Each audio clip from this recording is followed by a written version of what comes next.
আসসালামু আলাইকুম, সবাই কেমন আছেন? আশা করি সবাই অনেক বেশি ভালো আছেন। নতুন আরেকটি রেসিপি নিয়ে চলে আসলাম। আজকে চিংড়ি মাছ দিয়ে ডালের বড়া বানিয়ে দেখাবো। তো চলেন রেসিপিতে চলে যাই। আমি ফার্স্টে এখানে ডাল ভিজিয়ে রেখেছিলাম, তো ডালটা বেটে নিয়েছি আর চিংড়ি মাছটাও বেটে নিয়েছি। এরপরে কাঁচা পুতাতে আমি কাঁচা মরিচ আর একটা রসুন বেটে নিয়েছি। এখন আমি এখানে সব কিছু দিয়ে দিচ্ছি একে একে করে।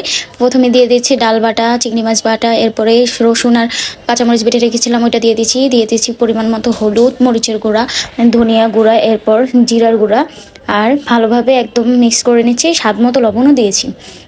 তো খুব ভালো করে এখন একদম মিক্স করে নিয়েছি। আর পেঁয়াজ আমি অনেক পরিমাণে দিয়েছি যেন বড়াটা খেতে বেশি মজা হয় আর মচমচে হয়। তো এর জন্য আমি খুব ভালো করে একদম এখন সবগুলো উপকরণকে একদম মিশিয়ে নিয়েছি।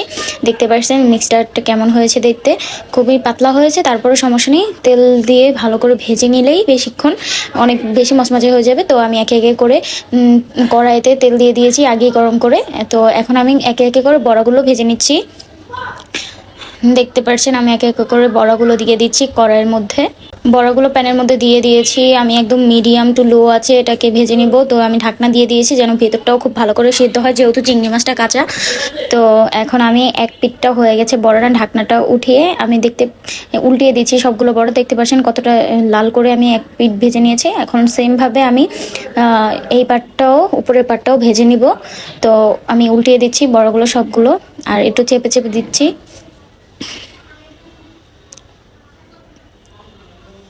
এই বড়াটা এত বেশি মচমচে হবে বিশ্বাস করতে পারবেন না। আর চাইলে আপনারা এটার সাথে চালের গুঁড়ো অ্যাড করতে পারেন, কিন্তু আমি অ্যাড করিনি কারণ চিংড়ি মাছের যেই গ্রানটা সেটা নষ্ট হয়ে যাবে তাই।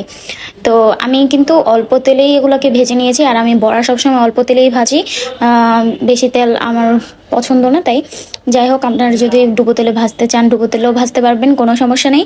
কিন্তু এইভাবে ভাজলেও অনেক বেশি মচমচে হবে। মিডিয়াম একদম লো আছে বড়াটাকে রেখে দিবেন, এটা এমনিতেই মচমচে হয়ে যাবে। দেখতেই পারছেন দেখতে কতটা ইয়ামি ডিলিশিয়াস লাগতেছে। আর যে সুন্দর একটা স্মেল বেরিয়েছিল, এটা কি বলবো, বাসায় না বানালে আপনার বলতেই পারবে না এত বেশি মজার এই বড়াটা। অবশ্যই বাসায় ট্রাই করবেন এবং আমাকে রিভিউ জানাবেন। তো এই তো আমার বড়াটা খুব ভালো করে ভেজে নিয়েছি। এখানে আমার 10টা বড়া হয়েছে। আমি চিংড়ি মাছ অল্প দিয়েছি, যে সমস্যাটাই, যদি আপনাদের চিংড়ি মাছ বেশি দিতে মন চায় বেশি দিবেন, সমস্যা নেই, এটা পুরোটাই আপনার উপরে নির্ভর করে।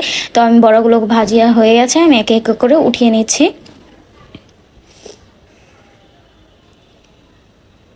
বড়াগুলো একদম ভাজা হয়ে গেছে, দেখতে পারছেন দেখতে কতটা ডিলিশিয়াস লাগছে। আর এটা কিন্তু অবশ্যই দেখেই বুঝতে পারছেন না অনেক বেশি মচমচে হয়েছে। যাই হোক, বড়াটা আমি মাত্র নামিয়েছি চুলা থেকে, আর ভাঙতে গিয়েছিলাম, খুব গরম ছিল তাই ভাঙতে পারতেছিলাম না। আর দেখতেই পারছেন ভিতরটা কত সুন্দর হয়েছে। তো দেখেই বোঝা যাচ্ছে যে বড়াটা কত বেশি মচমচে হয়েছে আর খেতে অনেক অনেক বেশি মজা ছিল। আজকের মতো এখানে বিদায় নিচ্ছি, দেখা হবে নতুন কোনো রেসিপির সাথে। সেই পর্যন্ত সবাই ভালো থাকবেন, সুস্থ থাকবেন। আসসালামু আলাইকুম।